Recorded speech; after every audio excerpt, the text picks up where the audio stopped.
नमस्कार, मैं हुमायूं सिंह और आप देख रहे हैं नेक्स्ट 9 न्यूज। आज बात करने वाले हैं उत्तर प्रदेश की सियासत को लेकर। जी हाँ, जब से योगी आदित्यनाथ और केशव प्रसाद मौर्य के बीच में अनबन की खबरें आई थी, तब से माना ही जा रहा था कि अब भारतीय जनता पार्टी में बड़ी फूट पड़ सकती है। लेकिन आरएसएस की एक मीटिंग होती है जिसमें सरकार और संगठन दोनों को एक साथ कर दिया जाता है। आरएसएस ये सख्त निर्देश देते हुए नजर आता है कि किसी भी तरीके का मनमुटाव नहीं रखना है, नहीं तो इस बार का चुनाव जो है उपचुनाव वो हाथ से निकलता हुआ नजर आएगा। ऐसे में आपको बताएं, बीते लोकसभा चुनाव में जिस तरीके से भारतीय जनता पार्टी को हार का सामना करना पड़ा, उसका ठीकरा योगी आदित्यनाथ के ऊपर फूटता हुआ नजर आया। और यही कारण है कि जब योगी आदित्यनाथ के ऊपर ये ठीकरा फूटता है, जिसके बाद कहीं ना कहीं ये अटकलें लगाई जाने लगी कि केशव प्रसाद मौर्य अब सीएम पद के दावेदार के रूप में सामने आ रहे हैं। और ये बात तब निकल कर आई जब केशव प्रसाद मौर्य योगी आदित्यनाथ से आरक्षण के मुद्दे पर जातीय जनगणना और कितनी नियुक्तियां हुई, किसको कितना आरक्षण दिया गया, इसके लिए शिकंजा कसते हुए नजर आए, उनके ऊपर दबाव बनाते हुए नजर आए। वहीं देखा जाए तो सहयोगी दल की अनुप्रिया पटेल भी योगी आदित्यनाथ से तमाम ब्यौरा मांगती हुई नजर आई।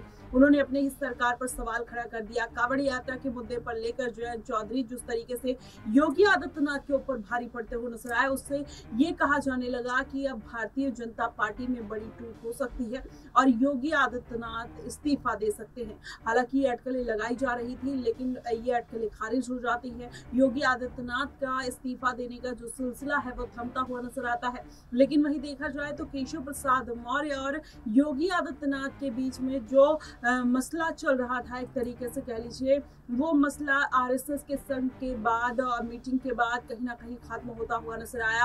केशव प्रसाद मौर्य के जो सुर हैं वो बदलते हुए नजर आए और जिस तरीके से केशव प्रसाद मौर्य लगातार अब योगी आदित्यनाथ की तारीफ कर रहे हैं, उनके साथ नजर आ रहे हैं, मीटिंग कर रहे हैं और तमाम तरीके की स्ट्रेटजी बनाते हुए नजर आ रहे हैं, उससे कहा यही जा रहा है कि अब अंदर खाने में सब कुछ ठीक है। लेकिन इसकी मेन वजह जो है ठीक होने का, वो आरएसएस माना जा रहा है। क्या आरएसएस ने सरकार और संगठन को एक साथ लाने का काम किया? वहीं ये भी कहा जा रहा था कि केशव प्रसाद मौर्य जो है वो संगठन के हैं, वहीं योगी आदित्यनाथ मठ के आदमी हैं और वो उनका जो जुड़ाव है उस संगठन के साथ नहीं है, यानी आरएसएस के साथ नहीं है, तभी उनको दरकिनार किया जा रहा है। हालांकि ये सारी अटकलें खत्म होती हुई नजर आई। सारा फोकस जो है इस बार के उपचुनाव में है। केशव प्रसाद मौर्य भी अब बढ़ चढ़कर योगी आदित्यनाथ का साथ देते हुए नजर आ रहे हैं। ये समझौता आखिरकार किस बात पर हुआ? क्या सीएम बनाने को लेकर समझौता हुआ, या फिर योगी आदित्यनाथ की जो खबरें आ रही थी कि पीएम पद के दावेदार हो सकते हैं, क्या उसको ध्यान में रख कर लिया गया? क्या केशव प्रसाद मौर्य को ये संतावना दी गई कि आप अभी थोड़ा कॉम्प्रोमाइज करिए, आने वाले दिनों में आप ही सीएम बनेंगे? ये तमाम तरीके की अटकलें कहीं ना कहीं निकलकर सामने आ रही है। जनता के मन में भी ये सवाल उठता हुआ नजर आ रहा है।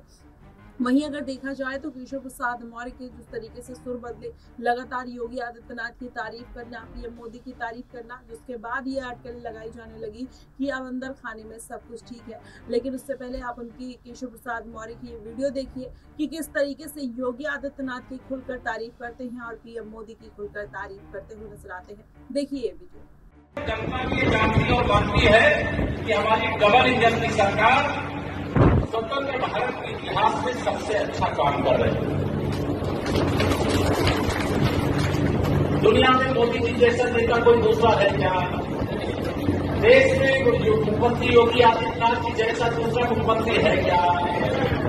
जब देश का नेता हमारा दुनिया का सबसे शक्तिशाली, प्रभावशाली और प्रदेश के हमारे मुख्यमंत्री जब पूरे देश के मुख्यमंत्रियों की तुलना होती है, उसमें सबसे अच्छा काम की अगुवाई में किया जा रहा है, तो पीछे होना चाहिए कि आगे होना चाहिए?